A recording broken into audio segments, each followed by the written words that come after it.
Tú tienes que perder el miedo bueno, tienes que perder el respeto. O sea, tú primero ensúcialo, o sea, porque un cuadro blanco siempre asusta un poco. Y no te atreves a pintarlo bien o empiezas así con miedo, súper con cuidado y eso no. O sea, tienes que, al menos en mi estilo, hay otros estilos que sí que son mucho más meticulosos. Mi estilo es en plan soltarte y de la soltura después ir concretando cosas.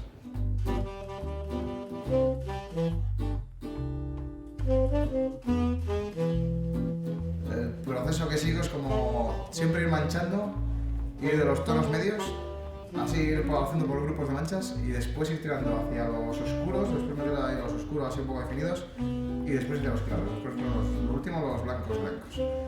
Y bueno, después vuelves otra vez a los claros, a los tonos medios, otra vez a los oscuros y a los blancos y así continuamente hasta que al final va sacando el cuadro.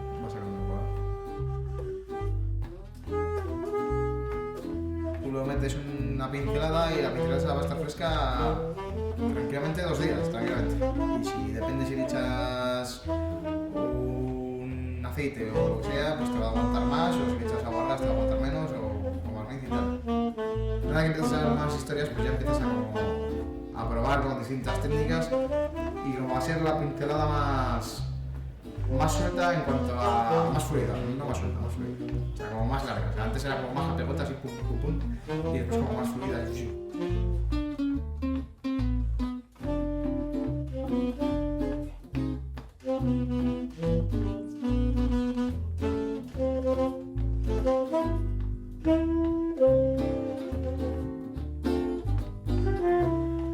A mí los cuadros que más me gustan son los que de lejos los ves clavados y te acercas y no ves nada.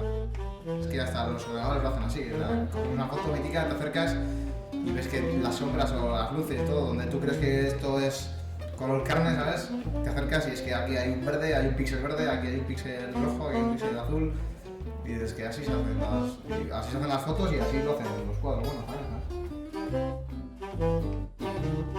Solo yo también, tengo unas super fluidas que te acercas y son todos pinceladas así gordísimas, con bastante pasta y como que con aparente sin sentido, pero que es que te alejas y es que no acaba.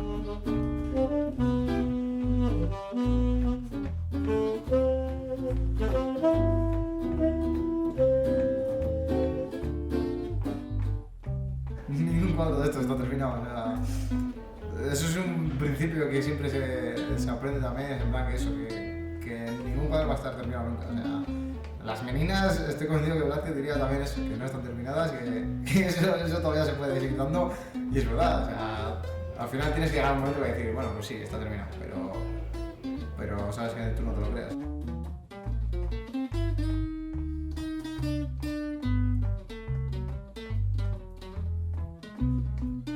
Sobre todo los cuadros hay que dejarlos mucho respirar, en plan, un cuadro, tú cuando estás pintándole, al final te vizas el ojo y ya no ves los defectos, o sea, puede que la pared esa esté totalmente inclinada y es que ya lo has visto tantas veces que ni lo ves.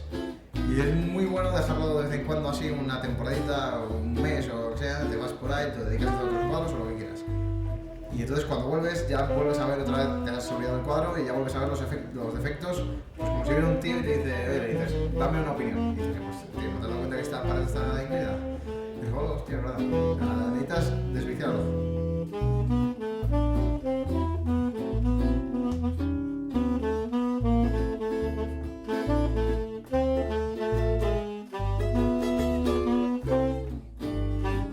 Pintar es como hacer un examen con las respuestas al lado, ¿sabes?